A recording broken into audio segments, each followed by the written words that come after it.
नमस्कार। क्यामेराबाट रञ्जना देवकोटाको साथमा म हुँ ज्योतिषी ठाकुर देवकोटा। 2077 साल पौष महिनाको 10 गतिको कुराकानी रहेको छ। उसो त यस दिनमा हामी मार्गशीर्ष शुक्ल पक्ष एकादशी तिथिको कुराकानी गरिरहेका छौँ। यसलाई हामी गीता जयन्तीको रूपमा पनि चिन्छौँ र 2077 साल पौष 10 गते यति मात्र नभएर यो क्रिसमस डे परेको दिन पनि रहेको छ, डिसेम्बर 25 तारिक। यो महत्त्वपूर्ण दिन रहेको छ। त्यसकारण आज हामी यस भिडियोमा तपाईँको माझमा जुन एकादशीको व्रत कसरी बस्ने, एकादशीको बारेमा हामी कुराकानी गर्छौँ। त्यसैगरी गीता जयन्तीको महत्त्व के छ त, गीता जयन्तीको यो महत्त्व हुनुको कारण के हो, यो बारेमा पनि कुराकानी गर्छौँ। हामी एकादशी व्रत बस्नेले के गर्ने, नबस्नेले के गर्ने, कुन देवी देवताको पूजा गर्दा राम्रो र शुभ रहन्छ, पौष 10 गते कुन कारणले महत्त्वपूर्ण रहेको छ, हामी जान्नु जरुरी छ। त्यसैले अन्त्यसम्म नहातिकन यो भिडियो हेर्ने र सुन्ने प्रयास गर्नुभयो भने सम्पूर्ण ज्ञान र जानकारीहरू प्राप्त गर्न सक्नुहुन्छ। महाभारत युद्धमा अर्जुनले आजकै दिन भगवान श्रीकृष्णबाट मानवतालाई नयाँ दिशा दिनको लागि गीता उपदेश प्राप्त गर्नुभएको महत्त्वपूर्ण दिन। यसलाई एकपटक यहाँले फेरि सुन्न सक्नुहुन्छ। महाभारत युद्धमा जब अर्जुनले आजकै दिन भगवान कृष्णबाट मानवतालाई एउटा नयाँ दिशा प्रदान गर्नको लागि गीता उपदेश प्राप्त गर्नुभएको यो महत्त्वपूर्ण दिन। त्यसकारण यो पौष 10 गते भनेपछि धेरै महत्त्वपूर्ण दिनको रूपमा हामीले बुझ्नुपर्ने हुन्छ। जगत कल्याणको लागि ज्ञान प्रदान गर्न सुरु गरेको आजकै तिथि हो, जुन तिथिलाई हामी मोक्षदा एकादशीको रूपमा मानिरहेका छौँ, गीता जयन्तीको रूपमा हामी सङ्कल्प गरिरहेका छौँ। त्यसकारण यो पौष 10 गतेको तिथि, पौष 10 गतेको दिन महत्त्वपूर्ण छ भन्ने कुरा तपाईँले बुझिहाल्नुभयो। यस दिनलाई हामीले अझै शुभ बनाउनको लागि के गर्ने भन्ने कुरामा पनि तपाईँले बुझ्नु जरुरी छ जस्तो लाग्छ। अहिलेको समय हामी कलियुगमा छौँ। यो कलियुगमा भगवानसँगको तत्त्वसँग हाम्रो मन छुटेको अवस्था, कमजोर भएको सम्बन्धलाई हामीले स्थापित गरेर पुनः स्मरणका लागि चाहिँ गीता जयन्तीको स्मरण गर्नु, गीता जयन्ती मनाउनु ठुलो एउटा हामी तपाईँ सबैको भूमिका आजको लागि महत्त्वपूर्ण रहेको छ। आजका दिन मोक्षदा एकादशीको व्रत बस्नुका साथसाथै अनेकौँ किसिमका हामीले सङ्कल्पहरू गर्न सक्छौँ, अध्ययनहरू गर्न सक्छौँ, हामीले पाठहरू गर्न सक्छौँ, पाठहरू वाचनहरू गर्न सक्छौँ, पाठका वाचाहरू हामीले पुरा गर्न सक्छौँ। यो महत्त्वपूर्ण दिन हो। त्यसकारण आजको दिनबाट तपाईँले म दैनिक गीता स्तोत्र पाठहरू गर्छु, विष्णु सहस्र नामहरू जाप गर्छु, अनि लगायत अन्य ग्रन्थहरू पुस्तकहरू म अध्ययन गर्छु भनेर सङ्कल्प गर्नुभयो भने आजको दिन तपाईँको लागि उत्कृष्ट मानिन्छ। त्यसकारण हामी धर्ममा छौँ, हामी धर्म मानिरहेका छौँ। घरमा आजको दिनमा तपाईँले विशेष गरेर एउटा महाभारत किनेर घरमा राख्नु पनि राम्रो मानिन्छ। आजको दिनमा तपाईँले एउटा गीता किनेर घरमा राख्नु पनि राम्रो मानिन्छ। कुनै पनि धार्मिक पुस्तकहरू, किताबहरू तपाईँले घरमा किनेर राख्नु राम्रो र उपयुक्त मानिन्छ। त्यसकारण आजको दिनलाई हामी महत्त्वपूर्ण र उत्कृष्ट दिनको रूपमा बुझ्नु राम्रो र उत्तिकै तपाईँको लागि सफलताकारक रहन्छ भन्ने कुरा मैले ठानेको छु। त्यसकारण श्रीमद् भागवत गीता महापुराण अनुसार मोक्षदा एकादशी मङ्सिर शुक्ल पक्षको एकादशीलाई नै हामीले मान्नुपर्छ र मानिन्छ र मानिरहेका छौँ। हामीले एकादशी भन्नाले विशेष गरेर भगवान विष्णुको पूजा गर्ने दिन हो। एकादशी भन्ने बित्तिकै तपाईँले भगवान विष्णुको लागि हामी पूजा गर्छौँ र भगवान विष्णुलाई चाहिँ हामीले सम्झिनु, स्मरण गर्नु महत्त्वपूर्ण रहन्छ भन्ने कुरा तपाईँ हामी सबैले बुझ्नु राम्रो र उपयुक्त रहन्छ। आज विष्णु प्रतिमामा यहाँले चाहिँ स्थापित गरेर धूप दीप नैवेद्यहरू चढाएर पूजा गर्न सक्नुहुन्छ। त्यसै गरी ब्राह्मण भोजन गराई यहाँले दक्षिणा दिनाले पनि आजको दिनमा धार्मिक फल प्राप्त रहन्छ भन्ने हाम्रो विश्वास रहेको छ। त्यसै गरी सबै पापबाट हामी मोक्ष प्राप्त गर्नको लागि एकादशीको व्रत लिनु धार्मिक दृष्टिकोणले महत्त्वपूर्ण मानिन्छ। हामीले जानी नजानी जीवनकालमा धेरै पाप गरिरहेका हुन्छौँ र हामीले यो नजानेर पनि गरेका पापहरूबाट हामी मुक्त प्राप्त गर्नको लागि सबभन्दा राम्रो उपाय भनेकै एकादशीको व्रत लिनु धार्मिक दृष्टिकोणले महत्त्वपूर्ण मानिएको छ।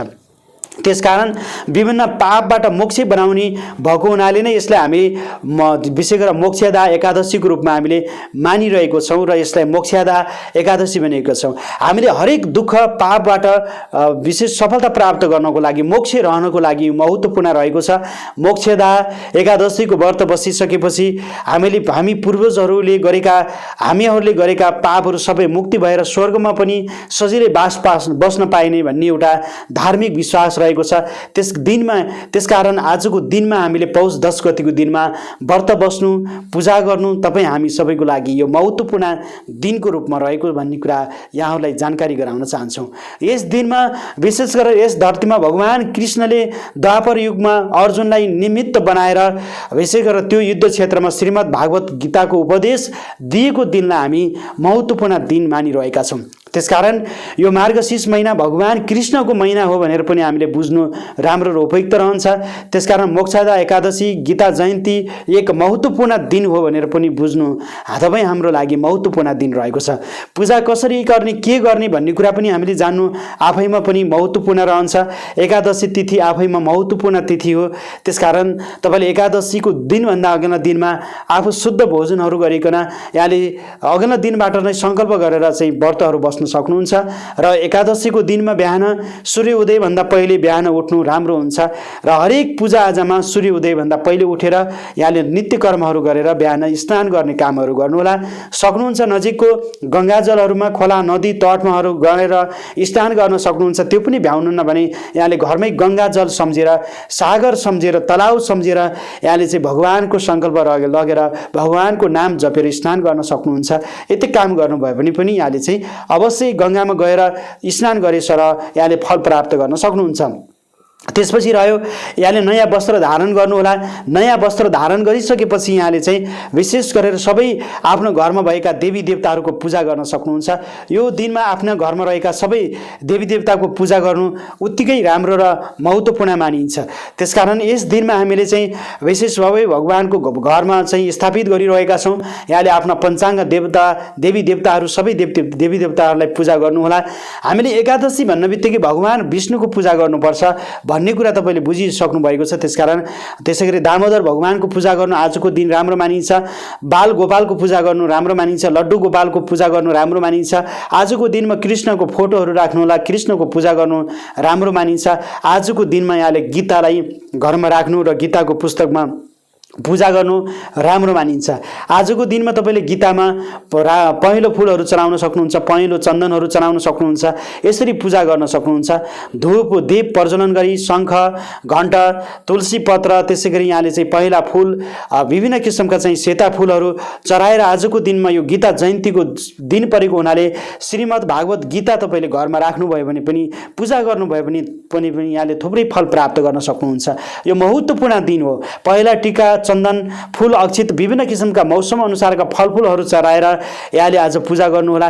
विशेष गरेर तुलसीको बोटमा गएर पनि यहाँले पूजा गर्नु, दीप बाल्दिनु, धूप दीपहरू चढाइदिनु राम्रो र उपयुक्त मानिन्छ। त्यसकारण तपाईँ घरमा रहेको तुलसीको बोटमा पनि गएर यहाँले चाहिँ पूजाहरू गर्न सक्नुहुन्छ, धूप दीप गर्न सक्नुहुन्छ।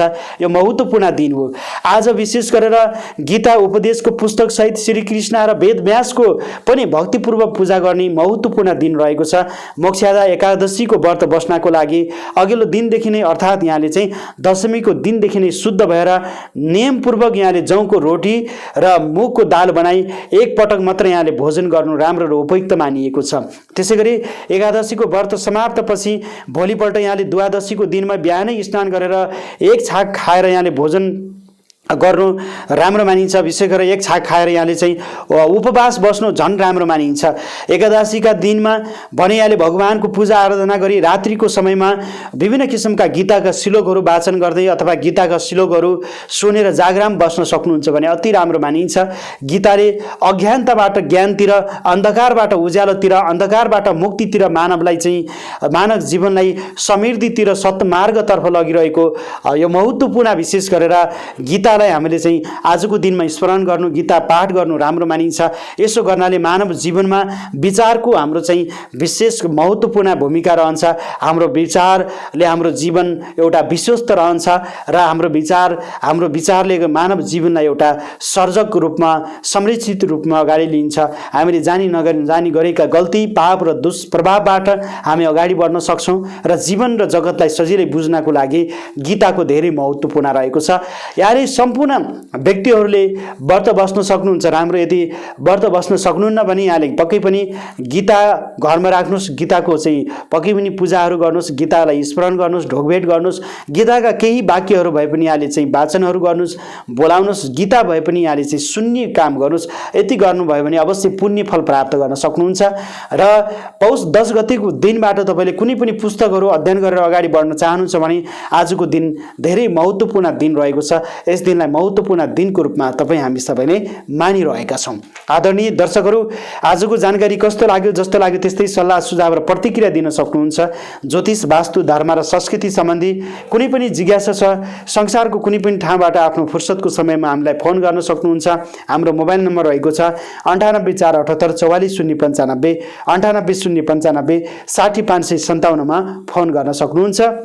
आजलाई भने यतिन्जेलसम्म यो भिडियो हेरेर साथ दिने तपाईँ सम्पूर्ण दर्शकहरूलाई धेरै धेरै धन्यवाद दिँदै क्यामेराबाट रञ्जना देवकोटाको साथमा म हुँ ज्योतिष सिंह ठाकुर देवकोटा आगे चाहन्छु। यहाँहरूको जीवन र जिन्दगी सुन्दर बितोस्। नमस्ते, जय होस्।